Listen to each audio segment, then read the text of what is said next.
Siamo in via Bagli, qui nel cuore del centro storico di Agrigento. A pochi passi ci sono le vie dove una volta c'era l'amore a pagamento, via Gallo e via Boccerie. In queste strade purtroppo ci sono tantissimi pericoli di crolli imminenti di alcune abitazioni ormai praticamente sventrate, sono rimasti soltanto gli scheletri e che causano naturalmente panico e insicurezza in tutta la zona. Stamattina la Protezione Civile di Agrigento e i vigili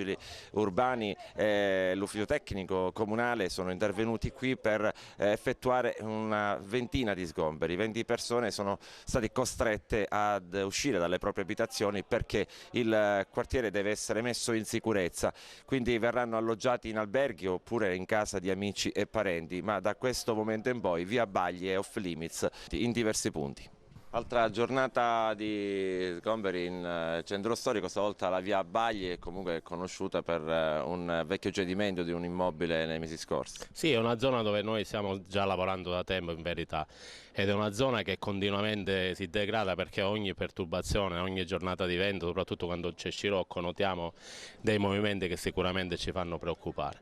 Il motivo oggi di tutti questi ulteriori sgomberi è il fatto che diversi immobili, tra cui l'ex albergo Gorizia ma anche quest'altro accanto in via Bagli, sono in una situazione di tale degrado statico da non assicurare più completamente nessun tipo di situazione tranquilla per la pubblica incolumità. Quindi abbiamo deciso ulteriormente per questo tipo di operazione perché, come dicevo poco fa parlando con i miei colleghi, sicuramente gli sgomberi sono il minore dei mali. Quello che ci tenevo a precisare, e questo lo faccio per dovere di informazione, è che ci troviamo di fronte per l'ennesima volta davanti a edifici privati di cui evidentemente i proprietari si conoscono, verso la quale i proprietari per l'ennesima volta dimostrano assoluta insensibilità.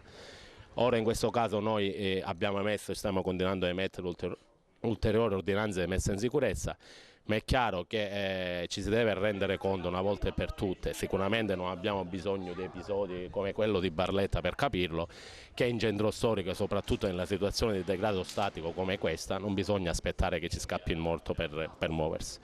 Mentre noi stiamo continuamente monitorando e accertando situazioni di pericolo in centro storico, ci sono tantissimi proprietari che stanno tranquillamente seduti a casa o continuano a fare le loro cose, dimenticando che sicuramente i primi responsabili davanti alla giustizia non sono gli uffici tecnici comunali, ma sono sicuramente i proprietari, nel caso di proprietà private. E intanto, a proposito di centro storico, la ditta che dovrà provvedere a rimuovere le macerie di Palazzo Lo Iacono e la messa in sicurezza del muro di sostegno, rimasto miracolosamente quasi intatto, ha preso possesso del cantiere. Ma i lavori, con molta probabilità, prenderanno il via soltanto la prossima settimana, perché attualmente c'è la Telecom che sta provvedendo a sistemare la cabina andata completamente distrutta dopo il crollo dell'immobile.